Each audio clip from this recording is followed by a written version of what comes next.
Foundation Stones to Happiness and Success by James Allen. Chapter 4, True Speech. Truth is known by practice only. Without sincerity, there can be no knowledge of truth, and true speech is the beginning of all sincerity. Truth in all its native beauty and original simplicity consists in abandoning and not doing all those things which are untrue, and in embracing and doing all those things which are true. True speech is therefore one of the elementary beginnings in the life of truth. Falsehood and all forms of deception, slander, and all forms of evil speaking, these must be totally abandoned and abolished before the mind can receive even a small degree of spiritual enlightenment.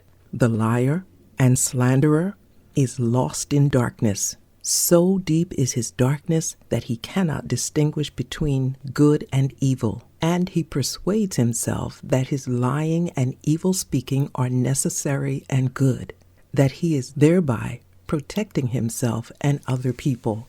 Let the would-be student of higher things look to himself and beware of self-delusion. If he is given to uttering words that deceive or to speaking evil of others, if he speaks in insincerity, envy, or malice, then he has not yet begun to study higher things.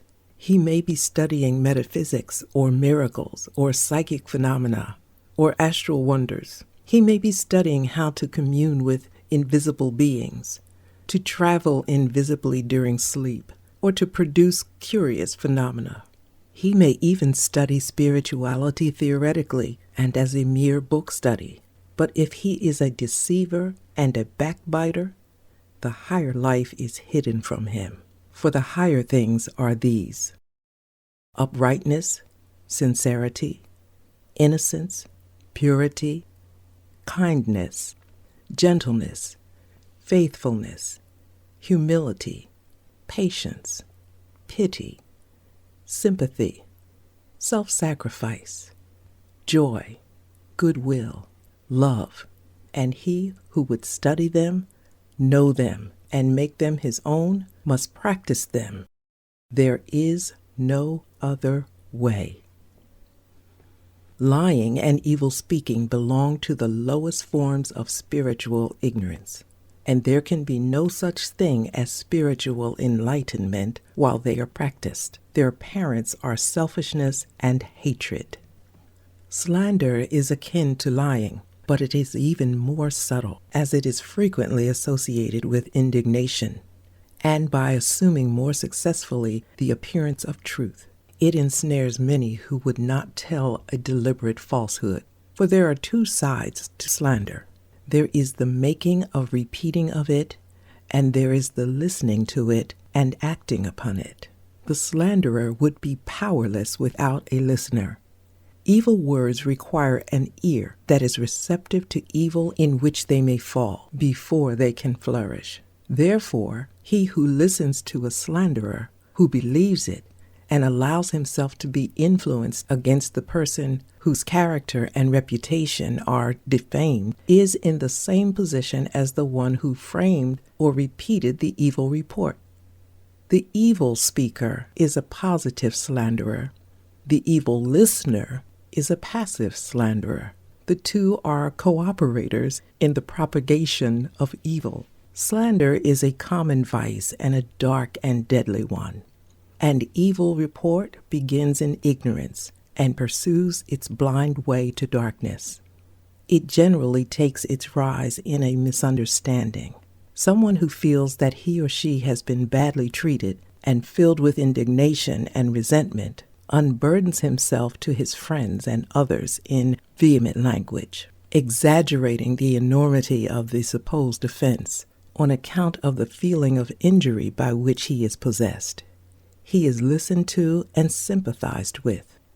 The listeners, without hearing the other person's version of what has taken place, and on no other proof than the violent words of an angry man or woman, become cold in their attitude toward the one spoken against, and repeat to others what they have been told. and as such repetition is always more or less inaccurate, a distorted and altogether untrue report is soon passing from mouth to mouth. It is because slander is such a common vice that it can work the suffering and injury that it does. It is because so many, not deliberate wrongdoers, and unconscious of their nature of the evil unto which they so easily fall, are ready to allow themselves to be influenced against one whom they have hitherto regarded as honorable, that an evil report can do its deadly work. Yet its work is only among those who have not altogether acquired the virtue of true speech, the cause of which is a truth-loving mind. When one who has not entirely freed himself from repeating or believing an evil report about another hears of an evil report about himself, his mind becomes inflamed with burning resentment. His sleep is broken and his peace of mind is destroyed. He thinks the cause of all his suffering is in the other man and what that man has said about him, and is ignorant of the truth that the root and cause of his suffering lies in his own readiness to believe an evil report about another.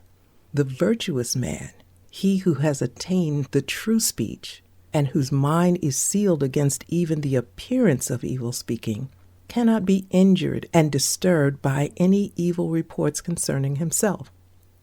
And although his reputation may for a time be stained in the minds of those who are prone to suggestions of evil, his integrity remains untouched and his character unsoiled. For no one can be stained by the evil deeds of another, but only by his own wrongdoing. And so, through all misrepresentation, misunderstanding, and contumely, he is untroubled and unrevengeful. His sleep is undisturbed, and his mind remains at peace. True speech is the beginning of a pure, wise, and well-ordered life.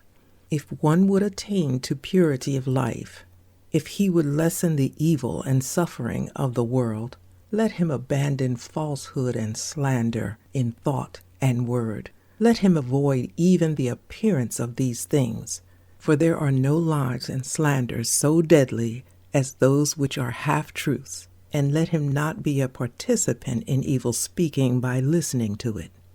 Let him also have compassion on the evil speaker, knowing how such a one is binding himself to suffering and unrest. For no liar can know the bliss of truth. No slanderer can enter the kingdom of peace.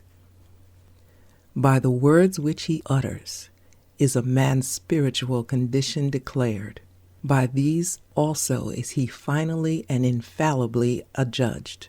For as the divine master of the Christian world has declared, by thy words shalt thou be justified, and by thy words shalt thou be condemned.